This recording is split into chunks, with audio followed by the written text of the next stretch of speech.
Since I started doing solo running content, I've done a total of 8 playthroughs with legendary or mythical Pokemon, and there's only been 2 that I've done in their respective region with Xerneas and Yveltal. That number will be going up soon with Gen 5 content on the channel, but for now, instead of running the Cantonian form of Articuno, we're going to be running the Galarian form. Rules are in the description. The first thing I want to point out is that the front and back sprite used in this are not mine. I got them from the Polished Crystal repository on GitHub. You can see the abomination that I made of a sprite in my community post. The next thing I want to talk about is how I came up with Articuno's level up learn set. I looked at its move pool from the original generation it came from, Gen 8. In Generation 8, it starts with Gust, Psycho Shift, and Confusion. 2 of 3 are already in Gen 1. As far as Psycho Shift goes, a good 1-for-1 would have been giving it Haze, but only having 2 moves at level 5 isn't going to hurt Articuno. From there, it learns Reflect, Hypnosis, and Agility at levels 10, 15, and 20, all of which already exist in Gen 1. And then from here, I had to get a little creative. At levels 25, 30, and 35, it learns Ancient Power, Tailwind, and Psycho Cut. And I substituted these with Rock Throw, Whirlwind, and Psybeam. Rock Throw because I've seen Scott's Thoughts use this as a substitute for Ancient Power. And when playing with Steve M Plays and Speedrunner0218 in their Backport series, it's also a substitute they use for Ancient Power. As to why I substituted Tailwind for Whirlwind, well, they both have wind in the name. I have nothing else to that. And as far as Psycho Cut and Psybeam, they're similar in power, even though Psybeam is 5 points weaker in power, and although I could have added Psycho Cut to the game, neither are really going to see use in this playthrough, and we're about to find out why. We start to get closer to the good stuff. At level 40, it learns Recover, which already exists in Gen 1, and at level 45, it learns its signature move Freezing Glare, which I did add to Generation 1.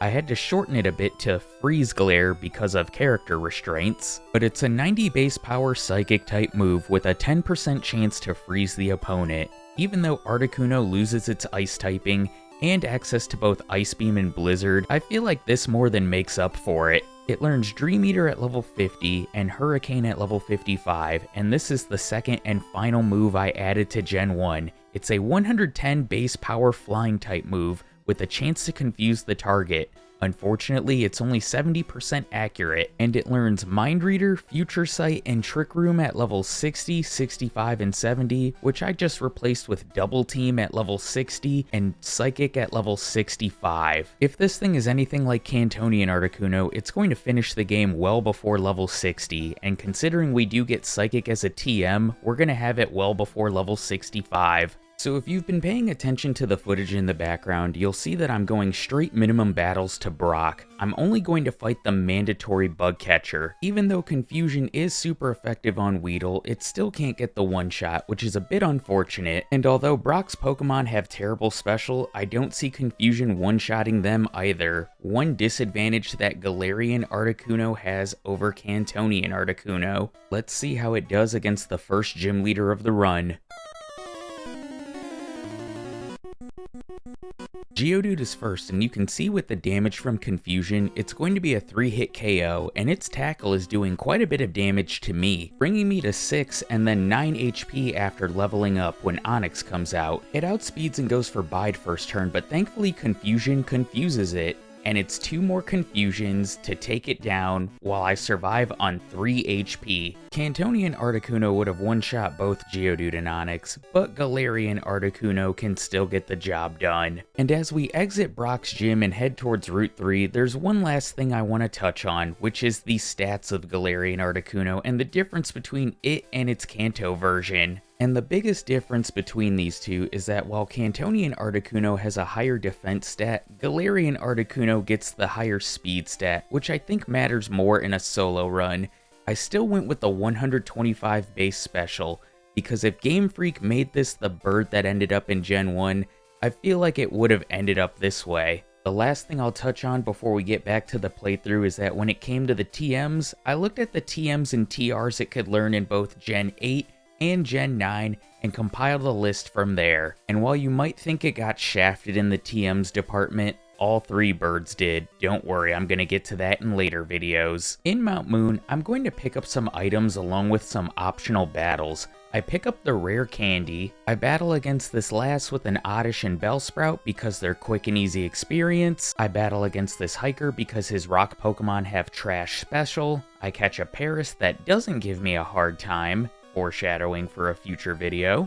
And by the time Articuno defeats the super nerd at the end of the cave, it reaches level 15 and learns Hypnosis. I take the Dome Fossil, and when I arrive in Cerulean, I'm actually going to battle the rival first. And this is the first time in the playthrough I'm saving my game, and we're at 23 minutes in-game time as we get to Nugget Bridge. I wanted to take on the rival and go through Nugget Bridge first before fighting Misty because we need levels. And of course, Pidgeotto crits its first 2 attacks as my second Hypnosis hits. I play a little safe going for Reflect just to lessen the damage from physical attacks, and 2 Confusions are able to knock out the giant bird. Both Abra and Rattata are free, 2 Gust take out the Abra as Confusion one-shots Rattata, and last is Squirtle. Confusion does well over half to it and confuses it. While it doesn't hit itself, it's doing pathetic damage, and the rival is defeated. Nugget Bridge is no problem for Articuno. Gust and Confusion have plenty of PP between the two,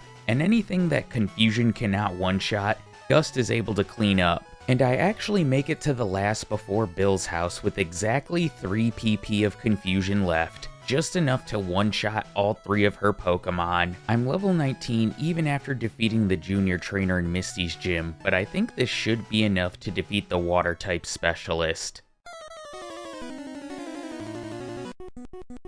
Staryu's first, Confusion does well over half as Tackle does 4 HP. I knock it out and level up to 20 and can learn Agility, which I'm going to delete Reflect for because that move has run its course. She sends out her ace Starmie. I want to put it to sleep with Hypnosis, but Hypnosis does Hypnosis things, missing and then hitting the second one. While Starmie cooperates staying asleep, it's a slow slog, as it's 8 turns to knock it out. I feel like having Peck instead of Gust would have been a lot better, like its Cantonian counterpart, because at least we would have gotten Stab from that. We're going to do a bit of a jump cut though and go straight to the SS Anne. I always shed a tear whenever I have to skip Body Slam, and I am going to pick up the Gentleman Candy here, and I'll touch more on that later. But we're gonna jump straight into the Rival 3 battle, and I don't get sand attacked by Pidgeotto luckily, and Confusion is able to 2-shot his entire team with the exception of Kadabra, who I have to Gust down. With the rival out of the way, we can get the HM for cut, but now we have to take on Surge. And having Cantonian Articuno would make this battle a bit easier because there's always the chance of freezing with Ice Beam. I'm definitely gonna have to be leaning on Hypnosis in this one. Let's see how it goes.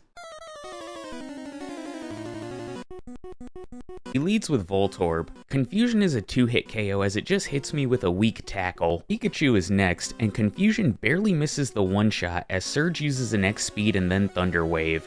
This is bad because Raichu's going to outspeed me now. It hits me with a weak Thunder Shock as I miss my first Hypnosis, but then hit the second. I play a little safe and go for Agility just so I outspeed it, and it cooperates staying asleep, and Confusion gets the knockout over 3 turns. The trainers on the way to Rock Tunnel are no problem for Articuno because the required trainers all have poison types, but the Pokemaniacs in Rock Tunnel are annoying, mainly because the battles against them and their Slowpokes are a bit slow because Confusion is my best option against them. But they're the biggest problem trainers if you want to call them that. The self-destructing hiker is no problem, even though the Graveler does get a rock throw off on me, and we can just pick this up in Celadon City. I do my shopping before I head to the Rocket Game Corner, so I only have enough money for 2 calciums. And after getting Fly from the girl on the outskirts west of town, I'm gonna head to Saffron City next. Articuno's going to get a huge moveset upgrade as we get the TM for Psychic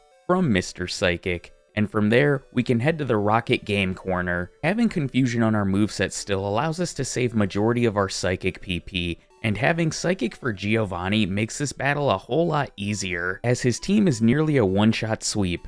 I don't know how Kangaskhan always seems to just barely hang on. With the Silph Scope in hand and the Rocket plotline done for now, we're going to wrap up business in Celadon by taking on Erika. And just like with Giovanni, Psychic is not able to one-shot her entire team. Thankfully, I get a retroactive super potion on the Victory Bell and don't see something like Stun Spore. Now it's time for everybody's favorite part of the run, Pokemon Tower and the Rival 4 battle. I didn't heal after defeating Erika, so I don't have many Psychic PPs left, and the 3 I do have I save for Pidgeotto, Execute, and Kadabra. We are 5 levels away from getting an upgrade in Psybeam over Confusion, but still, Psybeam isn't going to see too much use on our moveset and is going to be short-lived. Nothing of interest happens in Pokemon Tower. Articuno is able to plow through the Ghastlies with ease, and I need to decide where to go next. While Silph Co is tempting, it makes more sense to go to Fuchsia City and battle against Koga since we do have a type advantage. Getting Koga's badge will not only boost our speed, but we'll be able to use Surf outside of battle and have the option to travel to Cinnabar if we want. And considering that Blaine's badge will give us a boost to our special, it's not a bad idea. And that's exactly what I do. One thing I've cut out of this footage is me struggling to find the PP up on Cycling Road. For some reason, I always struggle with that one, but only having 14 PP in either Psychic or Freezing Glare isn't going to hurt Articuno. After getting Surf at the end of the Safari Zone, I'm going to make my way into Koga's gym, and the jugglers here pose a bit of a problem. The only 2 mandatory trainers before Koga are jugglers with Psychic-type Pokemon. And considering my only attacking moves are Psychic-type moves, and my best move only has 10 PP, I find myself having to go to the Pokemon Center after defeating them, and if the final juggler poisons you with poison gas, it's just a bigger time sink. I could have used an elixir and avoided having to go back to the Pokemon Center to save some time, but I don't think it's going to hurt Articuno too much. It also would have been nice to have Psybeam as opposed to Confusion as a better option for these jugglers, at least something to hit them a bit harder with once I run out of Psychic PP. But I've got all my Psychic PP replenished for Koga, and I imagine this one's going to be a pretty easy sweep. Let's cue an intro. I won't lie, I really just wanted to put that in there because of the coughing spinning across the screen. Anyway, it really is the Psychic show in this battle, until we get to Wheezing. It hangs on barely from a Psychic as it blows up, and Articuno survives with 30 HP remaining. And while we do get the prize of the Soul Badge and a boost to our speed, we also get a boost to our move pool by learning Psybeam at the end of this battle. Now I'll admit, after this battle, I probably made a bit of a routing mistake. I could have just gone to Cinnabar and probably should have. I could have went to the house next door to the Warden, got the Super Rod, fished for a Surfer, and then head back to Pallet Town. Or I could have picked up the free Eevee in Celadon and used a Water Stone on it, but I decided to head to Saffron City and Silph Co next. The first thing I'm going to do is head to the 10th floor and get the Carbos and the Rare Candy. I have 7 in my inventory at this point, and after I head to Cinnabar, I'll have 9. Keep this in the back of your mind for later. I'm not going to pick up any other optional battles aside from that Machoke Candy guy on the 10th floor, and I'm gonna head straight towards the Rival 5 battle. Pidgeot is a one-shot with Psychic, and Growlithe surprisingly hangs on from a Psychic, but he just uses a retroactive potion and we knock it out on the next turn. We level up going into Execute, and I'm going to put it to sleep with Hypnosis because I don't want it paralyzing me with Stun Spore, and it's 3 turns to knock it out with a combination of Psychic and Psybeam. Against Alakazam, I'm going to do the same thing, but I miss my first 3 Hypnosis. While my 4th lands, it just wakes up right away, and I decide to go on the offensive from there.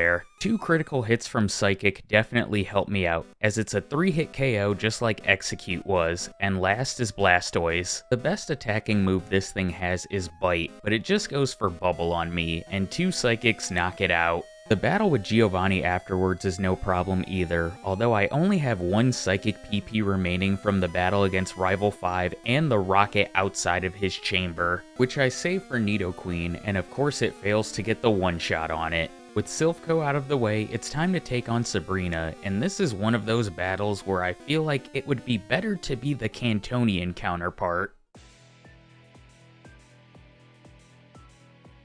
I thought I would switch up the music for this battle, but since all of Sabrina's Pokemon are Psychic types, that means this is going to be a slow slog. I do get some good luck with Kadabra though, as my first Hypnosis hits and both of my Psychics get a special drop. I get equal luck on Mr. Mime as my second Hypnosis hits and my first Psychic crits, making it a 2-shot. Venomoth is an easy one-shot, and last is Alakazam. I miss my first 3 hypnosis on this thing as it's just spamming recover. My 4th one hits and I start going for psychic. I have 4 PP left and you can see how little it's doing. Although my 2nd gets a crit and my 3rd gets a special drop, my last one isn't able to knock it out.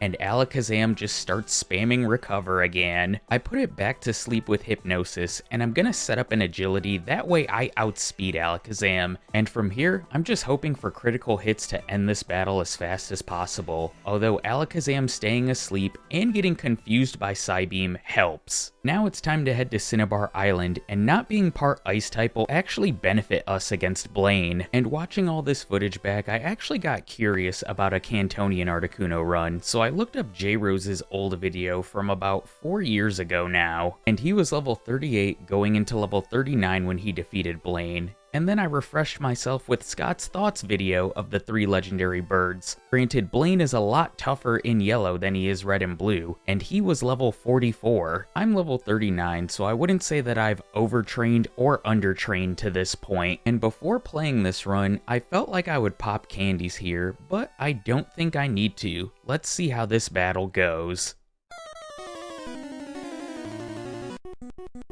And just like it has against a lot of trainers and gym leaders, Articuno just barely misses one-shot ranges on some of Blaine's Pokemon. I have to two-shot the Growlithe, Ponyta is a one-shot thanks to a crit, don't know if it mattered or not, and Rapidash, while it does hang on from a Psychic, it softens me up with Tail Whip. And if Arcanine would have went on the straight offense, I probably would have lost this one, but thankfully it goes for Roar and then Takedown, which Articuno does survive with 64 HP remaining. At the end of the battle, I level up and can learn Recover, which I'm going to delete Agility for. We're not going to be badge boosting in this playthrough. I think holding on to Hypnosis is going to be a key component to this run, and I wish this thing would have got something like Calm Mind by level up, because I would have loved to backport that move. The only gym leader left is Giovanni, and we're not going to need any type of badge boost in order to get the Earth badge from him. Let's finish this. And I really didn't need to put the intro in this one, and Giovanni doesn't really deserve one, as his team is nearly a one-shot sweep. Surprisingly, Rhydon holds on from a Psychic. Before taking on the rival before the league, I'm gonna pop rare candies to 50, and at 45, I can learn Articuno's signature move, Freezing Glare. In case you need a refresher, here's what the move does and its power. And I gotta say, the animation for this in the later games is pretty damn good. I couldn't replicate that in Red and Blue, unfortunately. It just has Blizzard's animation. The battle against the rival starts well, with Freezing Glare one-shotting his first 3 Pokemon. Unfortunately against Execute, I miss Hypnosis as it paralyzes me with Stun Spore. It then follows that up with Leech Seed as my next Hypnosis hits. I'm now on a timer for the rest of the battle, but not having Agility doesn't completely suck, because I do have Recover. I am able to knock out Execute with 2 Psychics, but now I have to deal with probably his most difficult Pokemon, Alakazam. And I'm not gonna narrate this battle, but you can just see that it's a lot of back and forth. Neither of us are doing much damage to the other. Sometimes I get caught in paralysis, I put it to sleep with Hypnosis, and we both spam Recover quite a bit. And this battle against Alakazam in real time took 1 minute and 45 seconds. That adds up when you're playing on an increased speed like I do. But after the long battle, Articuno emerges victorious, and all that's left is Blastoise, and 1 critical hit Psychic takes it out. That was a lengthy battle for Articuno, and having to go back to the Pokemon Center and heal is just gonna bleed a bit more time. But it's been a while since I've made a Gen 1 video, and you know I like to talk about the league and how I think our Pokemon's gonna do against them. And while I think Lorelei gets a bit easier because we are part Psychic type and have stab moves to use against her, I also think she's going to be more difficult because we lose our Ice typing and her moves are going to be super effective. And while Bruno and Agatha are going to be a cakewalk, I could see Lance maybe being a bit more difficult. Not having free one-shots with Ice Beam or Blizzard does suck, but I think Freezing Glare and Psychic will be more than enough to get the job done. While in Victory Road, I am going to pick up the extra rare candy. I end up not using it, and it was more of a precautionary thing, but as you'll see in Zapdos and Moltres' playthrough, I do play a bit more aggressive in those. Articuno was the first one I sat down to do, and I'll touch more base on that in their perspective videos, but for now, let's jump cut to the league and see how Articuno does. Lorelei is first, and I try to put Dewgong to sleep and miss. It hits me with Aurora Beam, which does little less than a third.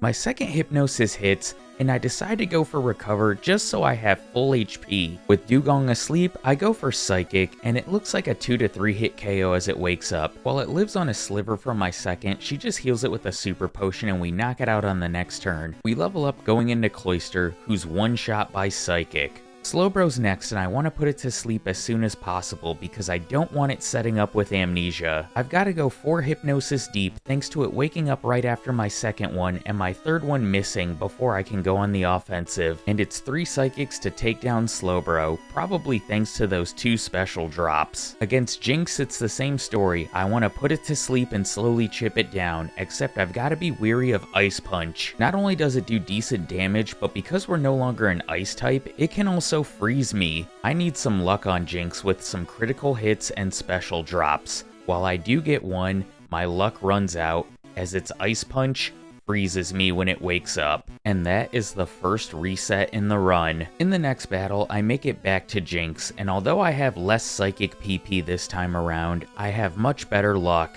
because not only do I get a crit, I get a special drop on my first Psychic, although it still takes all 3 remaining PP to knock this thing out thanks to a Super Potion. Last is Lapras. Just like with all of Lorelei's Pokemon, I want to put this thing to sleep. It does hit me with a Blizzard that does big damage, but Hypnosis comes in clutch when it needs to. I go for Freeze Glare, which looks like it's doing just under half, and Lapras wakes up. I go for Freeze Glare one more time, and this is for all the marbles. And it gets a clutch critical hit, winning me the battle. Next up is Bruno, and I didn't even bother healing before this battle. It's just 5 uses of Freezing Glare. We can move on. Next up is Agatha, and this battle is just like Bruno's, although both of her Gengars take 2 Psychics to knock out. Neither do any damage to me, and we can just move on to Lance. And earlier when I said that it would suck that we don't have free one-shots on all of his Pokemon, I especially meant Gyarados. It's 3 shots with either Psychic or Freezing Glare to take it out, as it does decent damage to me with Hyper Beam. While I am able to one-shot his first Dragonair thanks to a crit, the second one hangs on from a Freezing Glare and hits me with Hyper Beam.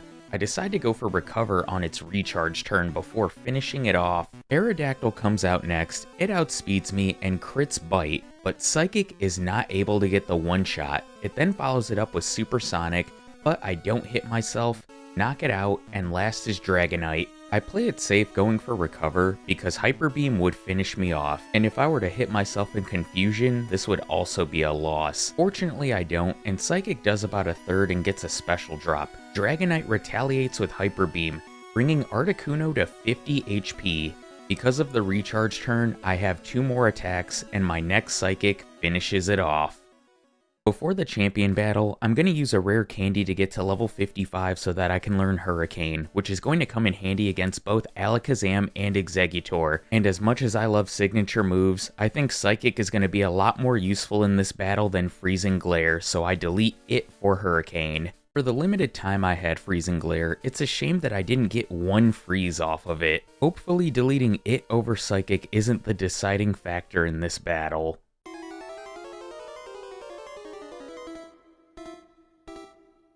You'll see that I only have 1 Psychic PP in this battle. That's because I forgot to use an elixir before challenging the champion, so I have to take a quick reset. With my PP restored, Psychic is a 2-hit KO as Pidgeot just goes for Whirlwind. Alakazam is next, and I play it safe going for Hypnosis because I don't want it using Psychic and possibly getting special drops. I should have just attacked right away though, because Hurricane gets the one-shot on it. Rhydon's next, and it surprisingly hangs on from a Psychic, and then proceeds to get a critical hit 5-turn Fury attack, doing over half of my HP. I knock it out on the next turn, and against Arcanine, I'm gonna go for Recover to get some health back. Thankfully, it badge boosts me with Leer. Even with the badge boost though, it's still 2 Psychics to knock it out as it just goes for Roar in between that. Exeggutor's next, and my first Hurricane misses as it goes for Stomp. My second one hits, but barely misses the one-shot range as he heals it with a full restore, Thankfully, my next one gets a better range, one-shotting it. Last is Blastoise. Hypnosis comes in clutch hitting with my first one, and Blastoise stays asleep. I thought this was going to be in the bag from here, as Psychic gets a critical hit, but the champion uses a full restore. My next Psychic does half, Blastoise retaliates with Blizzard, and it freezes Articuno. Are you kidding me? 2 times in this Elite Four, I've been frozen by one of its members. In the next battle, I have some bad luck against Exeggutor, as Hurricane misses the one-shot range twice, and my third one misses completely. Exeggutor is able to chip me down to nearly half health, so I do have to go for Recover to make sure I have as much HP as possible for Blastoise. I don't bother putting it to sleep this time, just going straight Psychic. It does over half, as Blizzard doesn't freeze me this time, and my next Psychic is able to knock it out, and Articuno has done it. I'm a little disappointed that I never got any freezes with Freezing Glare. I probably would have kept it over Psychic had I gotten some luck with it. And if you're curious about the real time of this Pokemon, this took around 43.5 minutes. Articuno finishes the game at level 56, with an in-game time of 2 hours and 42 minutes. Overall, I'm happy with this time. Do I think I could do better if I were to run it again? Yeah, I think there's some things I would do differently, hopefully get some better luck, and maybe see what holding on to agility would do. And if you're one of those folks that doesn't want to wait 2 weeks for Zapdos's run, well, I've got some good news for you, because with these Galarian birds, I'm going to be releasing them back-to-back-to-back weeks. I'd better get to work on that video right now. Special shout out to my channel members and everybody that likes and comments on the video.